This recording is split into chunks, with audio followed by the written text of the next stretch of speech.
Nderuar shikues, ju përshëndesim bashkë me aty sot kundër zhvillimet kryesore do të ndiqni. Ish kreu i bandës së Durrësit Lulzim Berisha u ekstradua nga Spanja. Ai u arrestua në 14 dhjetor të 2023-shit nga policia spanjolle dhe mbante identitet të rrem. Lul Berisha akuzohet nga SPAK për vrasjen e Klodian Saliut dhe po ashtu duhet të kryej edhe 5 vite dënim të mbetur si ish drejtues i bandës së Durrësit. Më 11 maj, shqiptarët do të mbajnë në duar një flet votimi me përmasa të pazakonta, 58.3 cm me 29.7 cm. Kjo jo vetëm në Tiranën që nxjerr 37 deputet, por në çdo qark, përfshir edhe Kuksin që zgjedh vetëm 3 të zgjedhur në kuvent.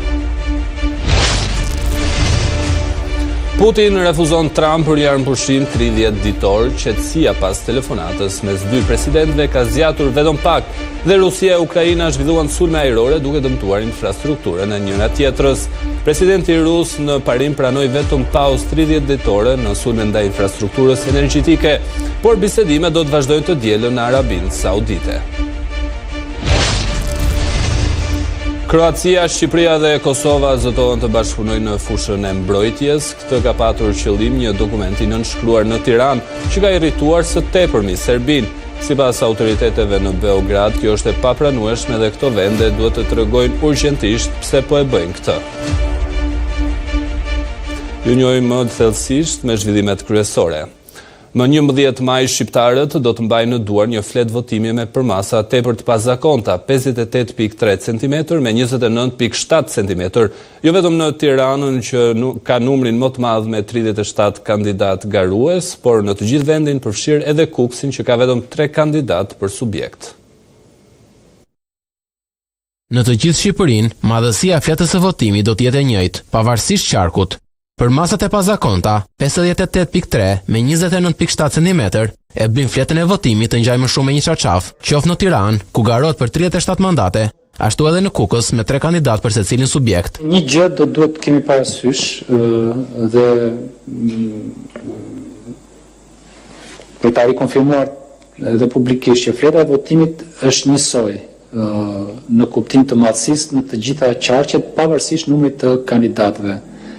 Ndryshimi i vetëm nga qarku në qark, në bazë të numrit të kandidatëve, do të jetë hapësira mes kandidatëve, pasi madhësia e gërmës dhe lloji shkrimit do të jetë i njëjtë. Kuptohet që për qarkun e Tiranës numri i kandidatëve në fletën e votimit është më i lartë edhe ka një dëndësi më të madhe të emrave, por janë të gjithë të lexueshëm si emra. Partitë politike nuk kishin të gjitha në një mendje me elementet e fletës së votimit, pasi cili bashkë në tryez ju parashtrua edhe kërkesa që bashkë me emrat kandidatët të kishin edhe numra.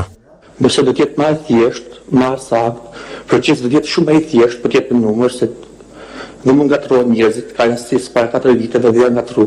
Me numër ka qenë, po janë ngatru. Imagjino sot ashtu pa numër, sistemi do të jetë më problem. Është kështu sepse kështu e përcakton kodi zgjedhor. Kodi zgjedhor përcakton që renditja e kandidatëve në pjesën e listës ku marrin vota parapëlqyese, emrat e tyre renditen sipas rendit alfabetik të mbiemrit. Në 11 maj, zgjedhja e shqiptarëve do të jetë mes 11 subjekteve garuese, që do të paraqesin në total 2046 kandidatë për deputet. Kryeministri Edi Rama me kandidatët e PS-s në Elbasan edhe njëherë përsëriti thirrjen që me 11 maj të votohet partia e tij me argumentin që të mos ndërpritet procesi i negociatave. Këto zgjedhje përkojnë me një moment të jashtëzakonshëm historik ku për herë të parë mundësia e hyrjes në Bashkimin Evropian të Shqipërisë është jo vetëm reale, por është aktuale. Është hapur një dritare që nuk do të rihapur për një kohë gjatë. Kjo është shumë e rëndësishme për të kuptuar në radhë të parë nga të gjithë ju dhe pastaj për t'ia bërë të gjithëve të qartë që tani është mundësia për të bërë histori dhe është themelore që zgjedhjet ta konfirmojnë fuqishëm këtë vullnet përtej partive, përtej ngjyrimeve dhe preferencave apo paknejësive. Nuk duhet të kenë asnjë lëkundje, asnjë luhati, asnjë shfokusim. Dhe ata që janë në Bruksel do të marrin mesazhe shumë të qartë që populli shqiptar konfirmoi vazhdimin e negociatave. Jo një lëkundje duke futur në mes qoftë edhe një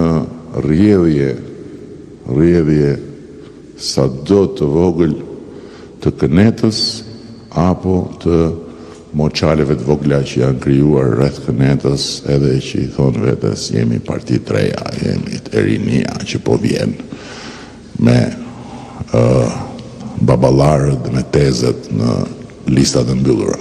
Tu është momentin histori kur Partia Socialiste është forca e dur në kohën e dur dhe në vendin e dur.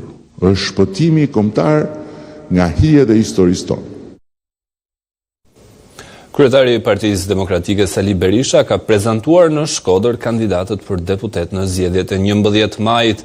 Në fjalën e tij, kryedemokrati deklaroi se kandidatët e tij nuk vinë nga bodrumet e Dobraçit, por janë kandidatët e fitores. Votoni për Partinë Demokratike. Partia Demokratike. Nga Shkodra, kryeqendra e Veriut, Sali Berisha nisi turin e prezantimit të kandidatëve për deputet që kërkon fitore në 11 maj. Zgjedhja e Shkodrës nuk ishte rastësi. Këtu në Shkodër nisi epoka e demokracisë dhe shembja e diktaturës komuniste. Ndaj edhe unë zgjodha Shkodrën për të nisur betejën për shembjen e diktaturës së dytë. Dhe ndërtimin kësaj here të Shkodrës madhështore, të Shqipërisë madhështore.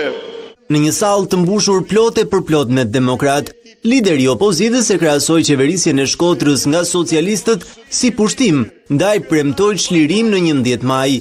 Një mesazh pati për kreun e Bashkisë Shkodër, Benet Becin, dikur pjesë të familjes së tij politike. Benet e more me autoblindat e Braviçve mandatin e Bardhës Pahiut. Ku je? Por ja ku është sot? Ballar, krenar. Qeverisjen e Shkodrës nga socialistët e quan sundim barbar, ndaj premton se me programin e Partisë Demokratike pas 11 majit edhe kryeqendra e Veriut do të jetë madhështore. Ky sundim barbar së shpejti merr fund. Partia Demokratike dhe Aleanca për Shqipërinë madhështore zotohen para jush mënyrë solemne se për 55 ditë këtij magthi të gjatë vjen fundi. Kandidatët e qarkut Shkodër i quajti kandidat fitores dhe pohoi se alternativa që u jep shkodranëve është më e mira. Këta janë kandidatët që nuk vinë nga bodrumet e Dobraçit. Po vinë nga qytetet fshatrat, vinë nga sheshet drita e juaj.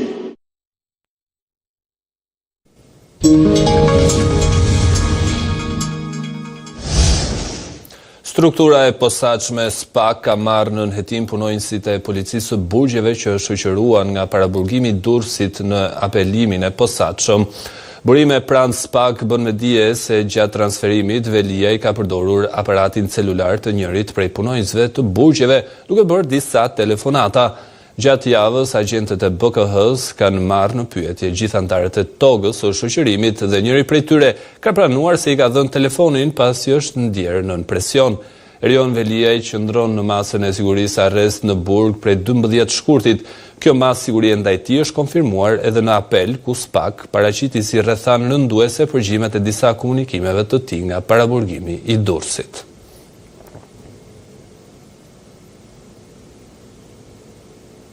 Ish deputeti demokrat Muslim Murrizi u paraqit gjatë së martës në prokurorinë e posaçme SPAK.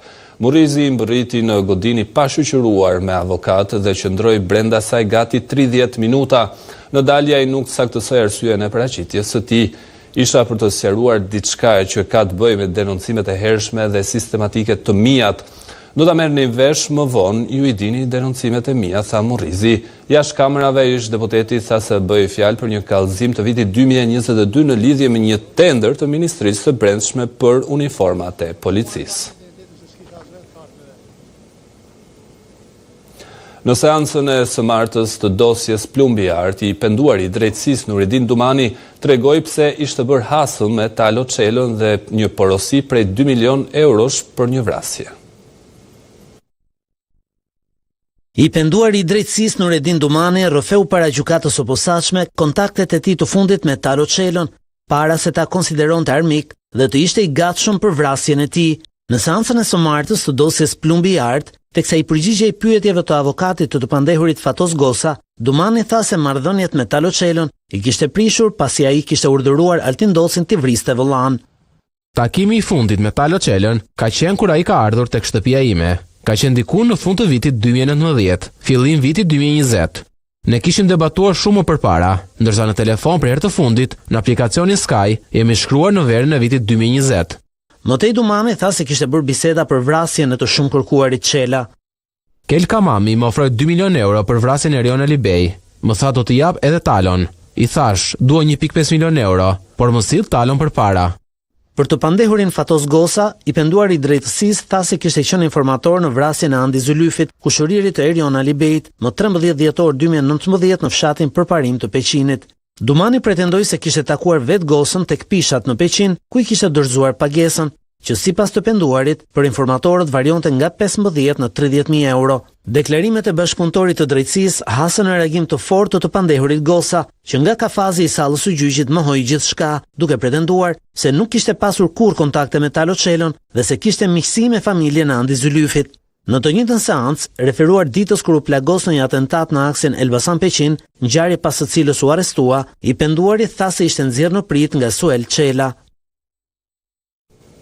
Prokuroria e Tiranës mbylli hetimet dhe dërgoi për gjykim Ilir Beqajin i akuzuar për përfshirje në vrasjen e Gentian Bejtjes marsin e vitit të shkuar në Larushk të Fushkrujës. Sipas prokurorisë, Beqaraj ka ndihmuar vrasësin të largojë pasi dogjën mjetin e krimit. Ai u tradhtua nga ADN-ja e tij në një mjet tip Golf. Një vit pas vrasjes së Gentian Bejtjes në oborrin e banesës së tij në Larushk të Fushkrujës, Prokuroria e Tiranës mbylli hetimin vetëm për një ndihmës të autorëve të krimit. Ilir Beqaraj, i arrestuar pas ngjarjes, është marrë i pandehur nga prokuroria, e cila i kërkon gjykatës së kryeqytetit gjykimin e tij për vrasje me paramendim kryer në bashkëpunim, armbajtje pa leje dhe falsifikim të letërnjoftimeve. Sipas prokurorisë së Tiranës, Ilir Beqaraj, i njohur edhe me mbiemrat Brahimi apo Mançellari, ka pasur rolin e ndihmësit në ngjarje. Hetimi ka provuar se Beqaraj ka mundur të largojë 4 autorët e dyshuar të vrasjes nga vendngjarja, duke i çuar ata në fshatin Hasan, ku edhe kanë ndjekur makinën e përdorur për vrasjen. Nga analizimi i pamjeve filmike të kamerave të sigurisë në zonë, është provuar se në kohë të ndryshme, Beqaraj ka lëvizur me mjetin e tij në afërsi të banesës së viktimës.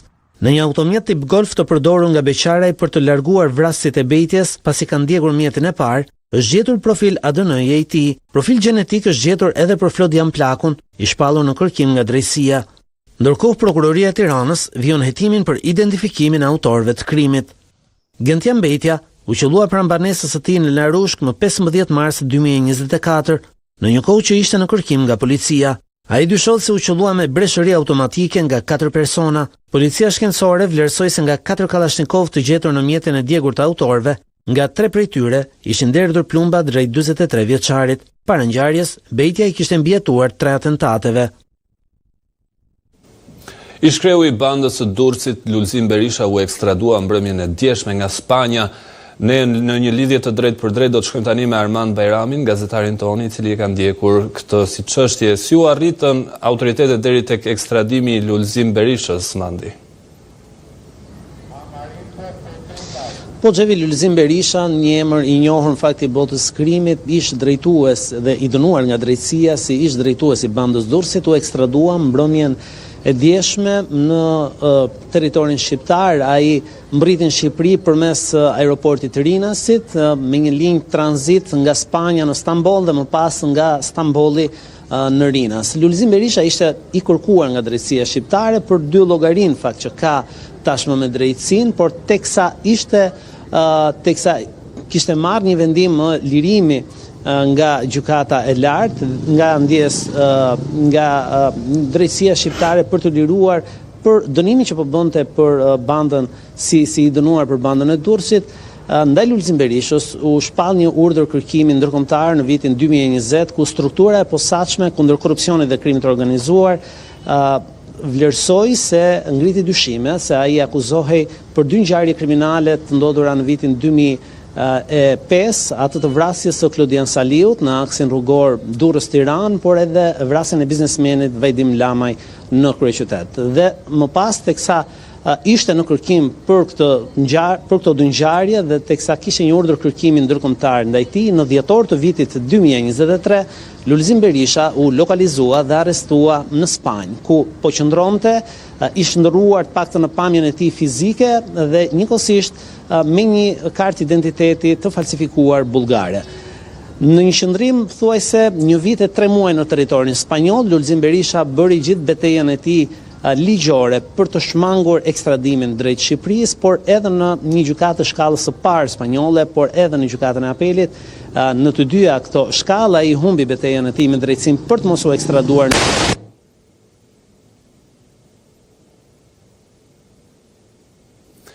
Mirë, ishte Armand Bajrami me informacionet e fundit lidhur me ekstradimin e Lulzim Berishës në Shqipëri nga Spanja. Do të vazhdojmë me informacionet të tjera. Ministria e Ekonomisë njoftoi se fondet për strehimin social do të fishohen. Synohet që në 5 vite të përfitojnë 50.000 familje, ndërsa shuma që do të shpenzohet pritet të arrijë në 75 milion euro. Gjithashtu do të rishikohet edhe metodologjia për skemat e kredive të buta në mënyrë që qytetarët të marrin sa më shumë para që të përballojnë blerjen e një banese. Çiftet e reja apo familjet që nuk arrin të përballojnë blerjen e një banese do kenë mundësi të marrin më shumë para në formën e kredisë së butë. Për t'ju përgjigjur çmimeve në rritje të apartamenteve, Ministria e Ekonomisë, Kulturës dhe Inovacionit po punon me bashkitë për rishikimin e metodologjisë për skemat e kredive të buta, ku do të rritet vlera që do t'ju vihet në dispozicion qytetarëve.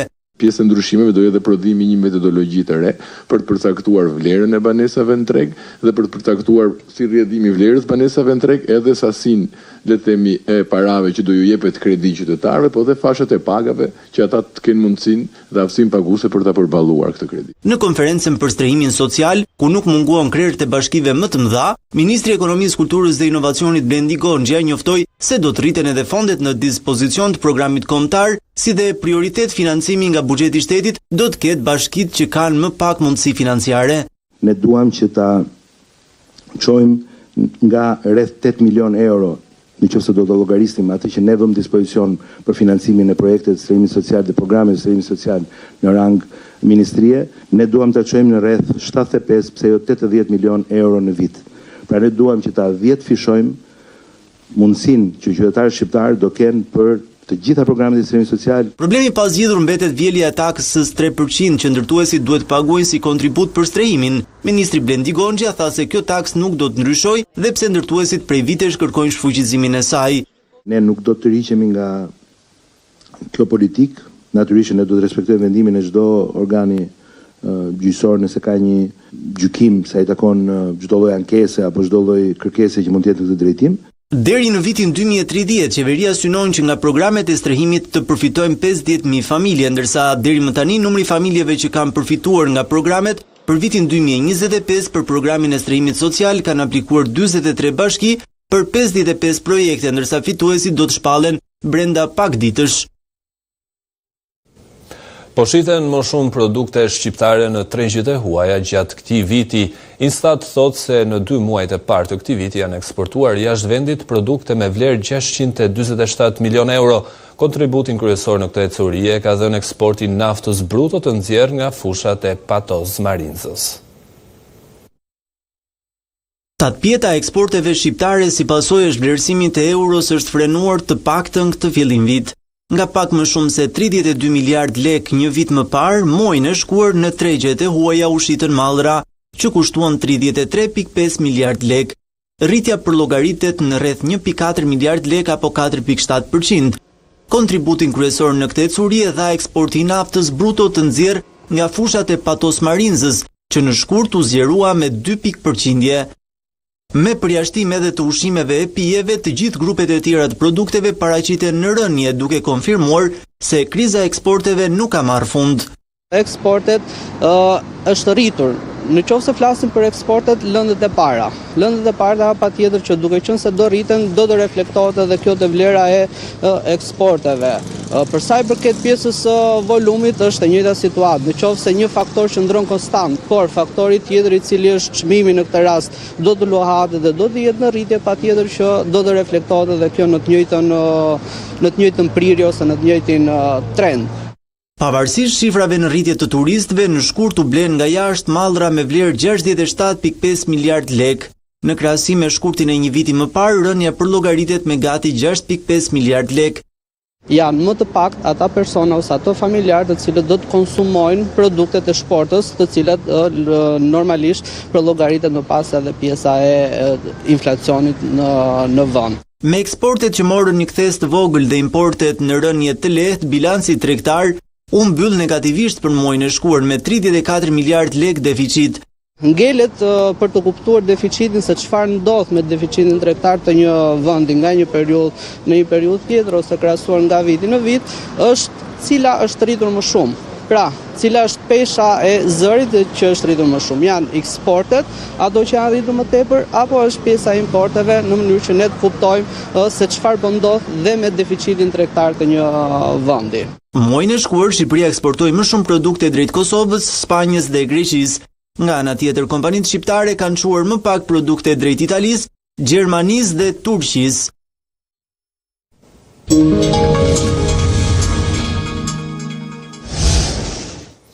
Armëpushimi i 30 ditor i arritur në telefonatën Trump-Putin ka zgjatur vetëm pak orë pasi Ukraina dhe Rusia shkëmbyen sulme masive ndaj njëra tjetrës. Negociatat mes Washingtonit dhe Moskës për një paqe më të plotë në Ukrainë do të vazhdojnë të dielën në Arabinë Saudite. Qetësia ka zgjatur vetëm pak orë pas telefonatës së paqes.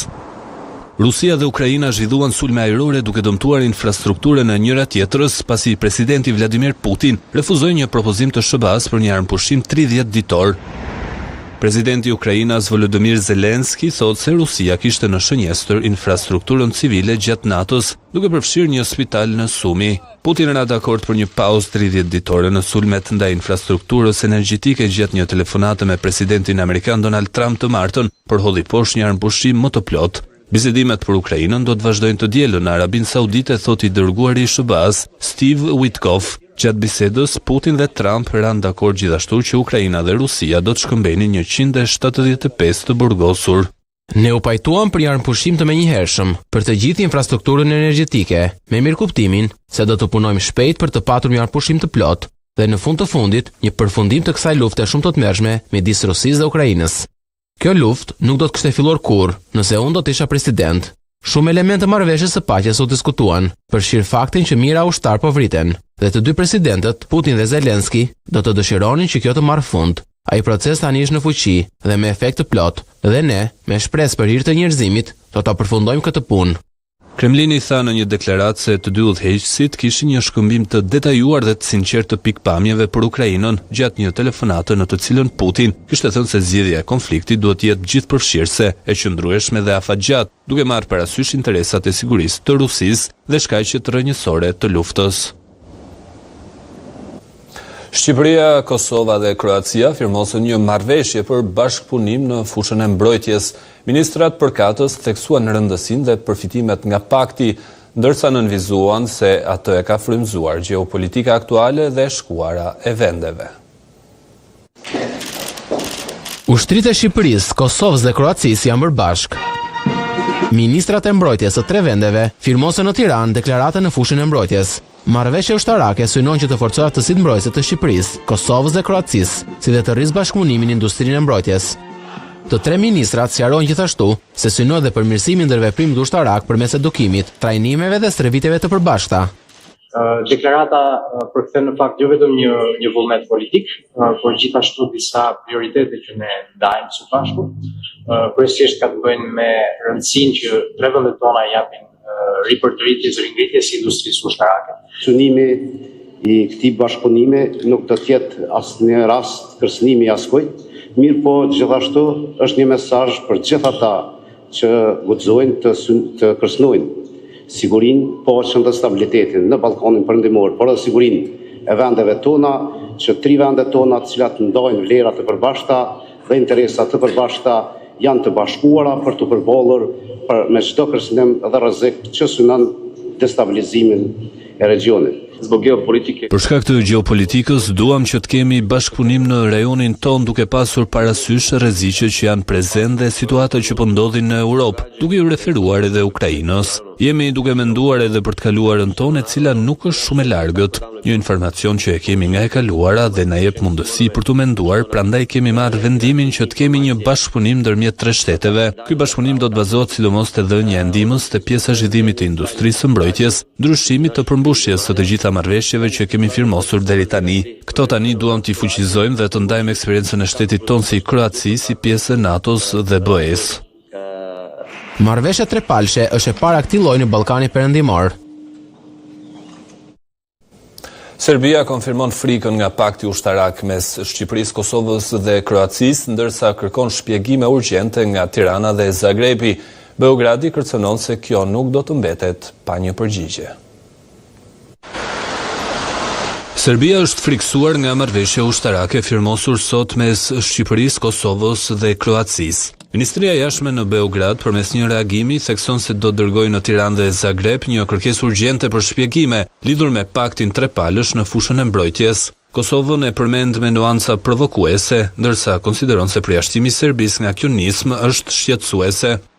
Nuk do ta anashkalojmë mesazhin e qartë politik të kësaj nisme. Është e qartë se ky memorandum nuk është rezultati i bashkëpunimit aksidental, por i një strategjie të qëllimt që synon izolimin e Serbisë dhe forcimin e strukturave paraushtarake në provincën jugore serbe, në kundërshtim me ligjin ndërkombëtar dhe rezolutën 1244 të Këshillit të Sigurimit të OKB-s. Ministria e Jashtme e Serbisë shton se në atë pakt ishte ftuar edhe Bullgaria, duke kërkuar sërish përgjigje se kundër kujt është drejtuar kjo mini aleancë ushtarake. Në veçanti paralajmërojmë se armatimi i njëanshëm dhe bashkëpunimi ushtarak me strukturat ilegale në territorin e Kosovës dhe Metohisë paraqet goditje të drejt për rendin juridik ndërkombëtar dhe kërcënimin për paqen rajonale. Serbia nuk do ta pranojë këtë në heshtje. Beogradi zyrtar sqaron se e lexon si provokim këtë iniciativë për faktin se bëhet me Kosovën dhe jo me Serbinë, duke risjell edhe një herë në vëmendje shkëputjen nga realiteti aktual, duke pretenduar një realitet tjetër në terren. Deklarata përmbyllet me ultimatumin që Serbia pret një përgjigje urgjente nga Shqipëria dhe Kroacia për qëllimet reale të asaj që e konsideron lojë të rrezikshme ushtarake. Më pas kërcënon se nuk do të lejojë asnjë veprim që rrezikon integritetin e pretenduar territorial. Pas debatesh të gjata dhe polemikave të ashpra, Bundestagu gjerman miratoi me 2/3 e votave një ndryshim kushtetues që do të ndryshojë rrënjësisht mënyrën se si financohet mbrojtja gjermane. Me këtë vendim, frena buxhetore nuk do të kufizojë më shpenzimet për ushtrinë. Për ndryshimet e nevojshme në kushtetut votuan pro 513 deputet, ndërsa 207 votuan kundër, nuk pati asnjë abstenim. Pjesë e këtij vendimi historik ishte edhe miratimi i një fondi special prej 500 miliard eurosh për investime në infrastrukturë dhe klimë, të cilat do të shtrihen në 12 vitet e ardhshme. Investimet synojnë modernizimin e rrugëve, sistemeve energjetike, por edhe të shkollave.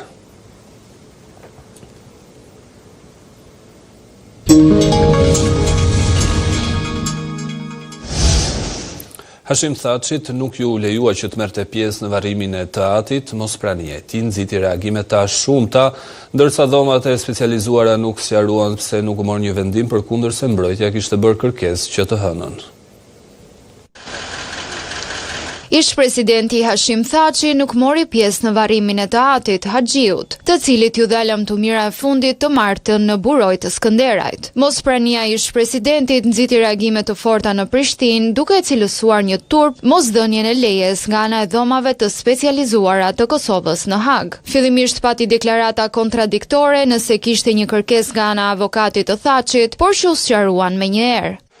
Zoti Thaçi ka bërë kërkesë të hënën para orës 14 për të marrë pjesë në varrimin e së martës. Nuk do të kem asnjë koment të mëtejshëm për momentin. Dhomat e specializuara, duke mos përmendur ndonjë vendim, thanë se i trajtojnë me prioritet kërkesat e kësaj natyre, por ka dhe arsye logjistike që nuk realizohen në kohën e duhur. Është rëndësishme të theksohet se ndërsa vizita të tilla, kur urdhërohen nga gjykatësit, organizohen sa më shpejt që të jetë mundur, kjo mund të marrë ca kohë duke kërkuar koordinim të ngushtë me një numër aktorësh dhe marrëveshje komplekse logjistike duke përfshirë flutërimet dhe sigurinë. Ministria e Drejtësisë Albulena Haxhiu paralajmëroi se do t'i kërkonte sqarime dhomave të specializuara për mungesën e Thaçit në varrim, ndërsa Partia Demokratike e Kosovës e cilësoi si të papranueshme dhe të padrejtë mungesën e ish-kryeministrit në ceremoninë mortore. Është një humbje e cila bëhet edhe më e rëndë, sidomos për shkak të mungesës së presidentit Thaçi, që nuk u lejua që të marrë pjesë në varrimin e babait të tij. Së paku në fund të jetës së Baçës Haxhia i pati mundësinë që ta shohë edhe një herë, por besoj që është krejtësisht e padrejtë dhe e papranueshme dhe pa arsyeshme mungesa e presidentit Thaçi sot në varrimin e babait të tij. Reagime pati edhe nga organizata e veteranëve të luftës së ushtrisë çlirimtare dhe ish bashkëluftëtarët e Thaçit. Kjo gjykati ju vetëm që është raciste dhe selektive, por kjo gjykat tani kohëve fundit po i merr fytyrën dhe po i shfaqet në zezë edhe investitorëve që e financojnë atë gjykat. Thaçi qëndroi në Kosovë të njëjtën e 13 marsit, ku pati një vizitë rreth 3 orë në ambientet e qendrës klinike universitare, ku i ati po trajtohej në ato që ishin ditët e fundit të jetës së tij. Zemërimi ka shpërthyer në Maqedoninë e Veriut me qytetarët që po kërkojnë drejtësi për 59 viktimat e zjarrit në klubin e natës në Koçan. Masa e paraburgimit ju caktua ish ministri të ekonomisë dhe 13 arrestuarve të tjerë me dyshimet se mund të kenë një lidhje me dhënien e licencës së falsifikuar për objektin. Kryeministri Mickoski i përsëriti se përgjegjësi do të marrin dënimin e merituar. Maqedonia e Veriut vijon të jetë në gjendje shoku pas zjarrit në klubin e natës në Koçan, ku humbën jetën 59 të rinj dhe u plagosën mbi 150 të tjerë. Kryeministri Hristian Mickoski përsëriti gjatë së martës se të gjithë përgjegjësit për tragjedinë do të përballen me drejtësinë dhe do të marrin dënimin e merituar. Mickoski madje tha se organet hetuese do të hyjnë në komunën e Koçanit dhe do të kontrollojnë të gjitha dokumentat. Se sa është përgjegjësia e kryetarit të komunës së Koçanit do ta vendos prokuroria. Kryetari në dorëheqjen e tij ka shkruar se është në dispozicion, nuk ikën. Organet hetuese do të hyjnë në komunë dhe do të kontrollojnë të gjitha dokumentat. Askënd nuk do të mbrojë, madje edhe sikur të jetë SHNVMRO-ja, tha Mickoski. Zemërimi ka shpërthyer mes qytetarëve që protestuan në Shkup, Koçan dhe qytete të tjera gjatë së hënës për të kërkuar drejtësi për viktimat e duke fajsuar korrupsionin për ngjarjen. Ky objekt funksionon prej disa vitesh dhe fëmijët e mi, të cilët tani janë rreth të 30-tave, kanë shkuar atje. Kam një hangar ku mbaj baktit e mia dhe është prej materialit të ngurtë, i mbuluar me tegulla dhe gur dhe nuk mund të digjet. Po ajo diskotek as hangar s'mund të jetë. Dyert ishin të tilla sa mund të mbetesh e brenda. Si mund të lejohen atje aq shumë njerëz dhe si ka mundësi që një objekt i tillë është lejuar të operojë për vitesh. Jo vetëm kaq. 90% e strukturave në Maqedoni janë të tilla. Gjykata themelore e Koçanit i ka caktuar masën e paraburgimit ish ministrit e ekonomisë Kreshnik Bekteshi, ish drejtorit të inspektoratit të tregut Goran Trajkovski dhe 12 arrestuarve të tjerë mbi dyshimet se mund të kenë gishtë në tragjedinë e Koçanit, përkatësisht në dhënien e licencës së falsifikuar për klubin e natës Puls. Gjykata ka njoftuar se në përputhje me ligjin në afat brenda 3 orësh janë ankuar të gjithë të dyshuarit për masën e caktuar, por Këshilli Penal në këtë fazë të procedurës i ka refuzuar të gjitha ankesat, ndërkohë edhe 20 pacientë të rinj nga tragjedia e së dielës janë shtruar në spital të martën në mesin e tyre dhe 3 zjarfikës. Me ta, numri i personave të shtruar në spital brenda vendit arrin në 90. Të plagosurit e tjerë janë dërguar për trajtim të specializuar në shtetet fqinje, të tilla si Bullgaria, Turqia, Serbia, Greqia apo Slovenia.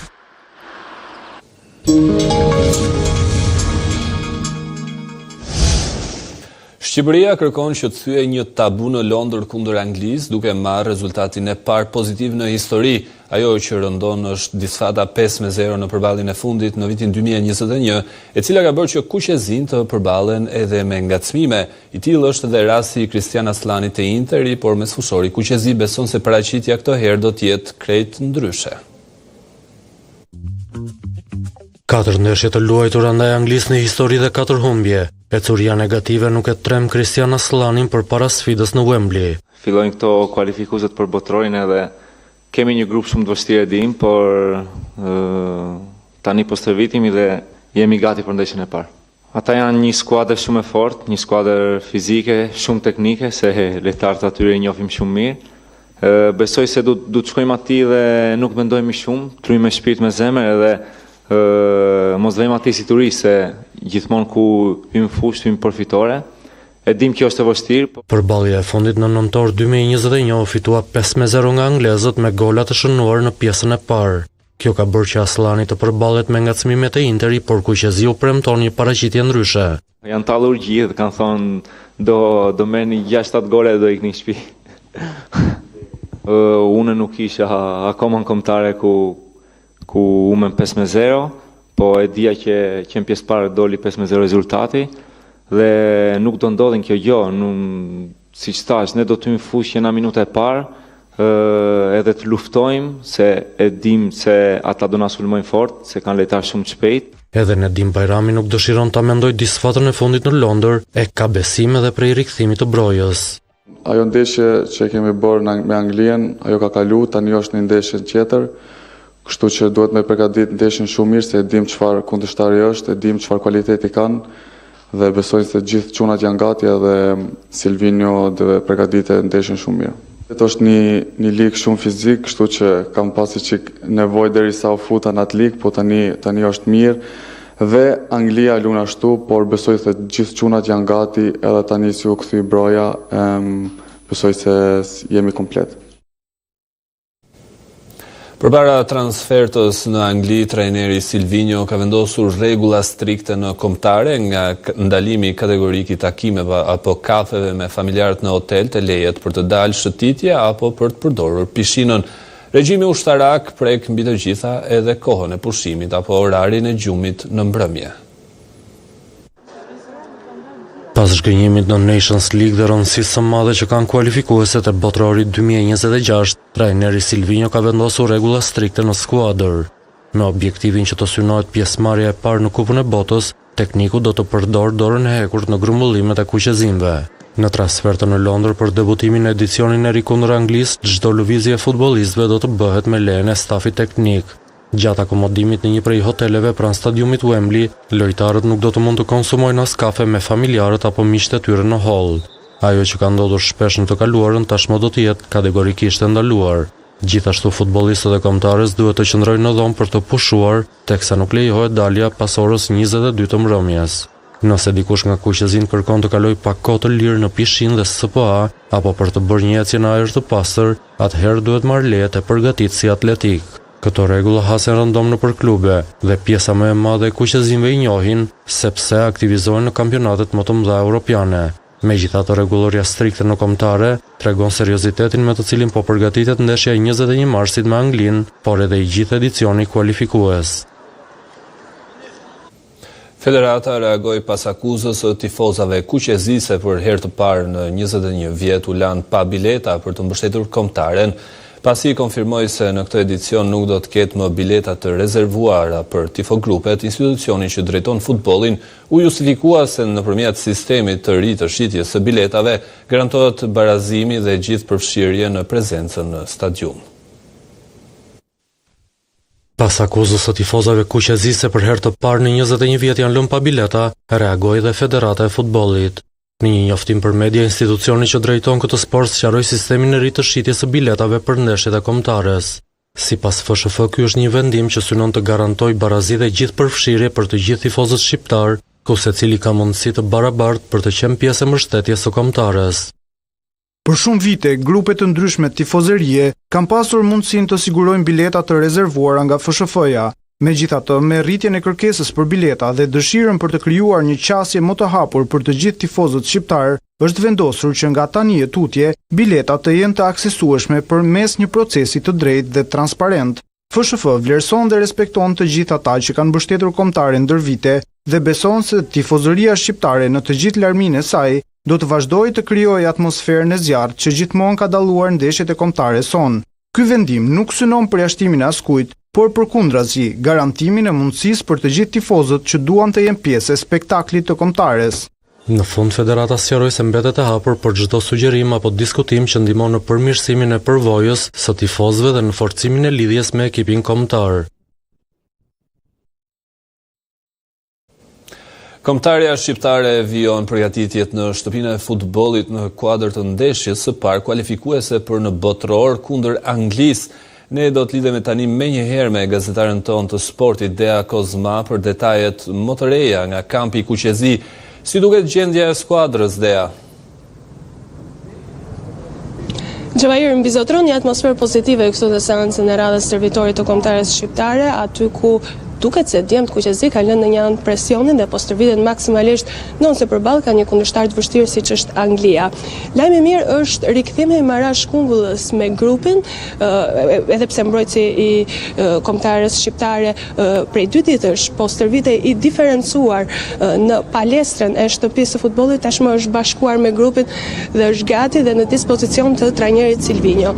Ndërkohë sa i përket gjendjes së mbrojtësit Ardian Ismaili, pas ekzaminimeve mjekësore, duket se nuk ka diçka shqetësuese, momentalisht ai është duke kryer fizioterapin, pra nuk është me grupin, megjithatë do të jetë një armë shtesë për trajnerin Silvinjo dhe do të jetë gati për ndeshjen e të premtes me Anglin në Wembley. Sipas programit stërvitor, djemt fillimisht kanë kryer një nxemje të lehtë dhe më pas kanë nisur ushtrimet me top. Supozohet që sot në orën 16 ata do të nisen drejt Anglisë. Për këtë arsye dhe seanca stërvitore ishte programuar sot në mëngjes në orën 10:30 dhe pritet që pasditen e kësaj të mërkura ata të mbrinë në Londër, aty ku do të akomodohen në hotel dhe më pas të njëjtën do të zhvillojnë edhe seancën e fundit edhe zyrtare në prag të ndeshjes me Anglinë. Mbizotron një atmosferë pozitive, siç u thash, përveç Ismailit i cili ende nuk është bashkuar me grupin, e gjithë pjesa tjetër është gati edhe në dispozicion dhe në formën më të mirë për trajnerin Silvinjo. Ky është lajmi i mirë në prag të ndeshjes me Anglinë. Siç e dim, statistikat të gjitha flasin për Anglinë, megjithatë kuqezinjt, sikurse e kanë theksuar shpeshherë edhe në konferencat për shtyp, kanë treguar se do të luajnë gjithçka për gjithçka për të marrë maksimumin edhe në fund më e rëndësishmja është 3 pikët për skuadrën. Ndërkohë, për sa i përket një formacioni para prag Dea, a kemi ende një të tillë? Formacioni para prag Gjavair ende nuk është shumë i qartë, qoftë për trajnerin Silvinjo, edhe qoftë për ata që ndjekin në tribuna, pasi ka shumë dyshime.